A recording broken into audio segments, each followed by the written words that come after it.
Welcome to Hidden Horrors, the show where we uncover the shadows hiding inside your favorite films. 2010's Alice in Wonderland, directed by Tim Burton. I think any Tim Burton film looks like maybe not necessarily a horror film, but definitely look like something that you'll watch around spooky season for real. I agree. Yeah, so let's get into the hidden horrors of Alice in Wonderland. Okay, so as you kind of just mentioned, especially for this movie, I think that it's got a really beautiful atmosphere throughout it, beginning to end, with its dark and gothic visuals, the formidable redesign of some of the iconic characters from the original, and basically a plot riddled with death. So if we take a look at the Red Queen first, she's kind of the main source of horror, I guess I would say.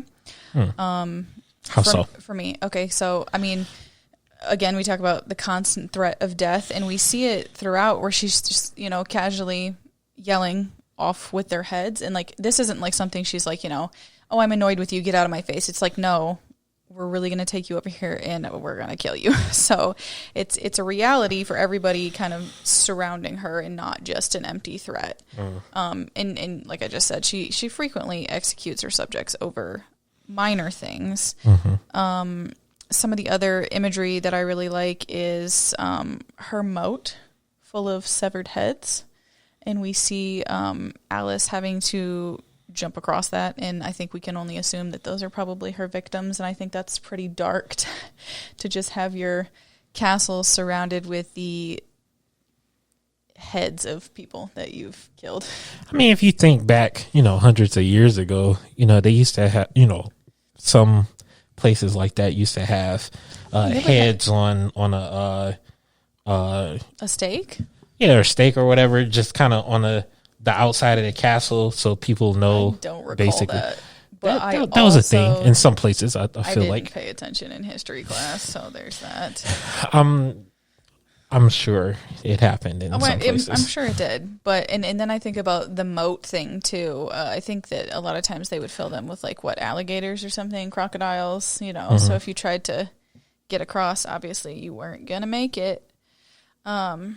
So another big aspect of this film, I think, is the grim creature designs. We have the Jabberwocky, which, big, giant, scary dragon. And then the Bandersnatch, which he's just kind of like this very... I couldn't get over how many teeth he had, and he was just drooling and foaming at the mouth, and he was so excited to be doing his job, and he was terrifying. And then we also have the big bird who picks up Tweedledee and Tweedledum and kind of, and just the visuals on all of those things, I think, can be horror-esque because of the way that they look and how intimidating they are, and kind of, their whole job is to seek and destroy, I guess, would be the main thing. But if we go into some of the other unsettling visuals, I think we could even call this body horror to an extent.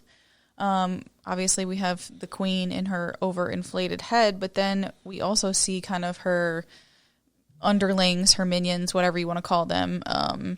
They've all kind of deformed themselves in order to make her feel better, I guess. And we see the one lady's nose fall off, and then there's the scene where they're all kind of calling each other out, and it's well, you did that, and she didn't really realize it until that moment. And she was just oh, I thought you guys were like me. So there's that kind of, I don't know. I guess outside of the Human Centipede, I can't really think of body horror. That's not something that really clicks in my mind where I'd be oh yeah, that's that.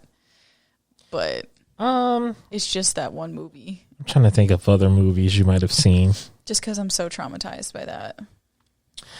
Also, I mean, Alice, her going from big to small to being a bunch of different sizes or whatever, you can kind of say that that's body horror. Yeah, and I think that also ties into another point that I have with the psychological fear and anxiety aspect is she's going back and forth between big and small and having no idea what's going on, and then also trying to reconcile with I remember being here. I know that I've been here before. I know that I've dreamt this. And it's really kind of a loss of identity for her because she's trying so hard to remember. And, and they remember her, right? Yeah, like a lot of them. Yeah. Okay. So there's that. So I think that kind of plays into the psychological aspect as well.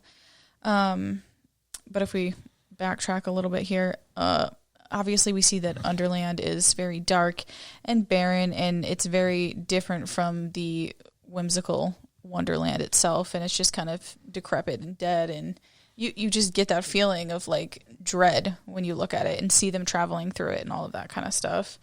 And then another one for me was like the creepy side characters. There was something and I can't pinpoint what it is. I don't know if it's like the shape of them or like how small their faces were on their bodies, but Tweedledee and Tweedledum were just really weird. Like if you really looked at them, it was like, what the fuck are you?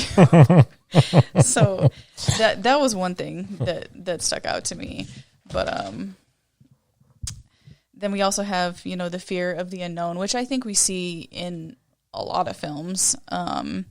She's pretty disoriented again upon returning to Wonderland. She's trying to run away from her little boy toy and falls in this hole, and she's falling and falling and falling and hits the ground, and then she's big and then she's small, and I think it really feeds into her fear even more, and she's really just not having a good time.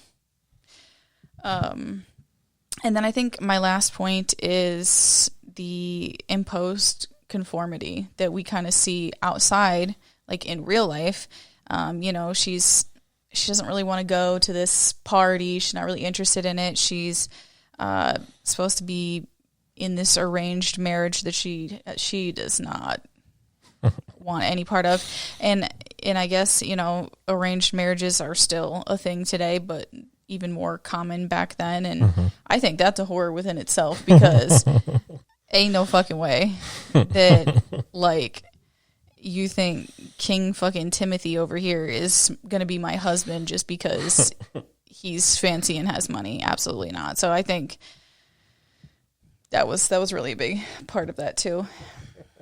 And, and she stands up for herself at the end when, she goes back and she's like, absolutely fucking not. So, well, because, she was in Wonderland. She defeated the dragon. So, she felt more confident. Yeah, confident. That's the word I was searching for. And I think she had her mind made up before, where she was like, oh, I feel like I have to say yes. Like, because even her family was pointing out, like, oh, you don't want to be like your sad aunt over here who never married anybody or had kids, and you don't want to be a burden to your mother, and like, he's got money, so like, just go marry him. And yeah, no, thank you. I'm good on that. Yeah. I agree with a lot of what you said. Again, when talking about a Tim Burton film, most of, if not all of his films have like a gothic look to it. Not to say that that's horror, but it gives off that feel. It give off a spooky, eerie-ish vibe. So just immaculate vibes. It's funny that I got on a Beetlejuice shirt today. Oh, I didn't even notice that. Did not plan that. I didn't notice. I did not plan that. That's funny. But yeah, when I think about this, and when I think about, hidden horrors and what horror movie that this kind of mirrors in a way, I think about A Nightmare on Elm Street, because, Wonderland, she says it multiple times in the film that she's dreaming, or that this is just a dream. But as she go further and further and deeper down a rabbit hole, if you will, it really is a nightmare. She's being hunted. She was scratched by the what was the name of it? The Jabberwocky? It was the Bandersnatch. Yeah, that's what I meant. And just like in Nightmare on Elm Street, the stuff that was happening to them in their dreams was happening in real life. So, right. I saw those, parallels there. Her defeating the dragon which was the Jabberwocky, right? Okay. Yeah, her defeating the dragon. She kind of had this final girl moment. Because the whole film, or at least the entire time she was in Wonderland, she, kept having these conversations with people, and they're like, you're not the real Alice, and it's almost like you said, a loss of identity. She didn't really know who she was. She's just so confused. She's like, I don't know if I'm dreaming. I don't know if I'm real. By the time it gets to the end, she had this final girl moment, and she defeated the dragon at the end by herself.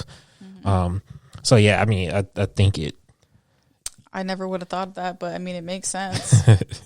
I mean, that's why this show is called Hidden Horrors, because horror really is in everything. It just depends on how you look at it. I mean, I know we don't agree on that front, but I'll say horror's in a lot of things. I can't wait till we get to some of the movies where you wouldn't think about horror at all, but there's some type of conflict in most movies. Yeah, but that doesn't equal horror. Yeah, but it is parallel with some horror movies. Some things happen, similar things happen in horror films. And again, it's not a horror film. Alice in Wonderland isn't a horror film. But there are some horrifying images a little bit. Oh my gosh, wait, I forgot to mention the Mad Hatter himself. His eyes were so fucking trippy. Yeah. Like, he was freaking me out a little bit. So yeah, I mean, the name alone says it all. Yeah. And I mean, just Mad Hatter, I think they called him insane. Oh, they called him mad, but I mean, he's a psycho, kind of. He seems like a nice guy. Yeah, he had his moments. You saw him started to flip out. He had his moments. This is kind of like the Hulk.